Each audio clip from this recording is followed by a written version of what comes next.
વડોદરાની એસએસજી હોસ્ટેલમાં કોલ્ડ સ્ટોરેજની બેદરકારીને પગલે મૃતદેહ કોપાઈ જતા પરિવારજનો દ્વારા ભારે હોબાળો મચાવવામાં આવ્યો હતો. શહેરના સરદાર ભવન વિસ્તારમાં રહેતા 70 વર્ષીય રંજનબેન વ્યાસનું કુદરતી બીમારીને કારણે અવસાન થયું હતું. તેમના પુત્ર અને પુત્રવધુ અમેરિકા હોવાથી તેમના અંતિમ દર્શન માટે મૃતદેહને 2 દિવસ સુધી હોસ્ટેલના કોલ્ડ રૂમમાં સાચવવા માટે મૂકવામાં આવ્યો હતો. આજે જ્યારે તેમના પુત્ર અને પુત્રવધુ અમેરિકાથી પરત આવ્યા અને અંતિમ સંસ્કાર પૂર્વે ચહેરો જોવા માટે પીએમ રૂમ ખાતે પહોંચ્યા ત્યારે તેઓ સ્તબ્ધ રહી ગયા હતા. કોલ્ડ સ્ટોરેજમાં હોવા છતાં મૃતદેહની હાલત અત્યંત ખરાબ થઈ ગઈ હતી અને તે ડિકમ્પોઝ થઈ ગયો હતો. મૃતદેહની આવી દુર્દશા જોઈને પરિવારજનોએ હોસ્પિટલ કેમ્પસમાં ભારે હોબાળો મચાવ્યો હતો. પરિવારનો આક્ષેપ છે કે કોલ્ડ રૂમની સિસ્ટમ બંધ હતી અથવા તો જાળવણીમાં ચૂક થઈ છે. હોસ્પિટલના સ્ટાફ દ્વારા આ બાબતે ગંભીર બેદરકારી દાખવવામાં આવી છે. પરિવારે આ મામલે જવાબદારો સામે પોલીસ ફરિયાદ કરવાની પણ ચીમકી ઉચ્ચારી છે. પરિવારજનો જણાવી રહ્યા છે કે અમને આશા રાખી હતી કે અમારી માતાનો દેહ સુરક્ષિત રહેશે, પણ અહીંની વ્યવસ્થાએ અમને છેલ્લી વાર તેમનો ચહેરો જોવાની સ્થિતિમાં પણ નથી રાખ્યા. આ ઘટનાએ શહેરની સૌથી મોટી એવી હોસ્પિટલની સુવિધાઓ અને વહીવટ સામે અનેક સવાલો ઉભા કર્યા છે.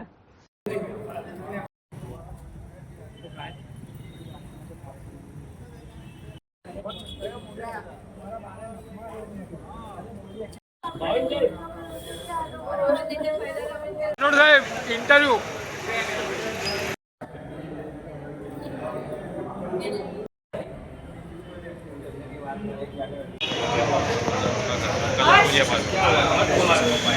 રંજનબેન વ્યાસ 27 તારીખે સાંજે 4:15ની આસપાસ ઓફ થઈ ગયા, ઘરે જ ઓફ થઈ ગયા. ત્યાંથી અમે સવિતા હોસ્પિટલમાં લઈ ગયા તો ત્યાં જાહેર કર્યું કે ઓફ જ થઈ ગયા છે, હવે કશી ટ્રીટમેન્ટ નહીં થતી.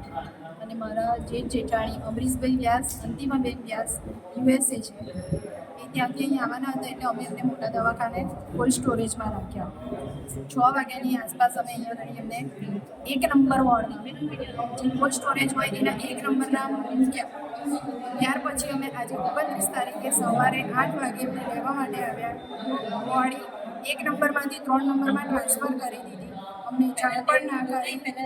પહેલાં તો 1 નંબરમાંથી અમને એવું જ કીધું કે તમે મારા નણંદ અમિત કુમાર વ્યાસ જે વોર્ડ નંબર 15ના પ્રમુખ હતા, એમણે કહ્યું કે તમે આ બોડીને ચેક કરી ને પછી જ્યારે બોડી ખોલી ત્યારે એની જગ્યા ઉપર દાદા હતા. અને પછી અમે પૂછ્યું કે અમારે અહીંયા આગળ મારા સાસુની બોડી હતી રંજનબેન વ્યાસને ક્યાં ગયું, તો કે તમે તમારી જાતે શોધી લો. અહીંના અધિકારીઓએ અમને એવો જવાબ આપ્યો. ત્યારે મારા હસબન્ડ નીતિન વ્યાસ, મારો સન હેત વ્યાસ અને મારા નંદોએ અમિત કુમાર વ્યાસ એ ત્રણેય અમે બોડી શોધી. ત્યારે વોર્ડ નંબર 3માંથી એ બોડી મળી છે અને બોડી તો જોઈ હોય તો પૂરી ડીકમ્પોઝ થઈ ગઈ છે. ફાટી ગયું છે, મોઢું ફાટી ગયું છે, બ્લડ નીકળે છે બધું. આ દવાખાનાનું શું મૂકવાનો મતલબ નિષ્કાળજી કેટલી છે. ઇન્ફોર્મ પણ નથી કરતા. આધાર કાર્ડ લીધું છે, 2 જણના ફોન નંબર લીધા છે. અને જ્યારે અમે લોકો અહીંયા તપાસ કરીએ છીએ મકવાણાભાઈની, તો મકવાણાભાઈ એવું કહે છે તમારાથી થાય તે કરી. અમને એવો આન્સર આપે છે. મકવાણાભાઈ કોણ છે? એ જ્યારે મૂક્યા હતા ને ત્યારે એ ભાઈ હતા અને મારા સાસુ રંજનબેન વ્યાસને એ ભાઈએ જ મૂકેલા અંદર. અને અમે મૂક્યા હતા, આમનો તમને વિડીયો બતાવીએ અને મૂક્યા પછીનો તમને વિડીયો બતાવીએ તો તમને ખ્યાલ આવી જશે કે આ લોકોની આગળ તમે શું કરશો? અમને બસ કહીને અમને ન્યાય જોઈએ છે. આજે તો અમારું છે, આજે અમારું છે, કાલે કોઈ બીજાનું થાય. આજે સમજો તમારી જ માને આવું થાય તો તમે શું કરી શકો? શું નામ તમારું? પોલીસ ફરિયાદ કરવાની કોના વિરોધમાં? જે અધિકારી છે એના વિરોધ. મારું નિત્યન કુમાર વ્યાસ મારું નામ છે.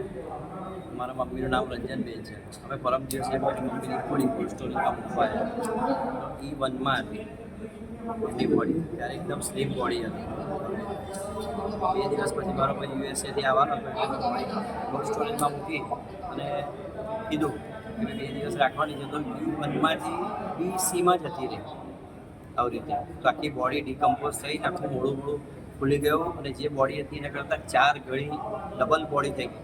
અને મોડું એકદમ મોટું થયું, આખી બગડી ગઈ અને આંખમાંથી ને બધેથી બ્લડ ને પાણી નીકળે છે. આ બેદરકારીને કારણે મારી મમ્મી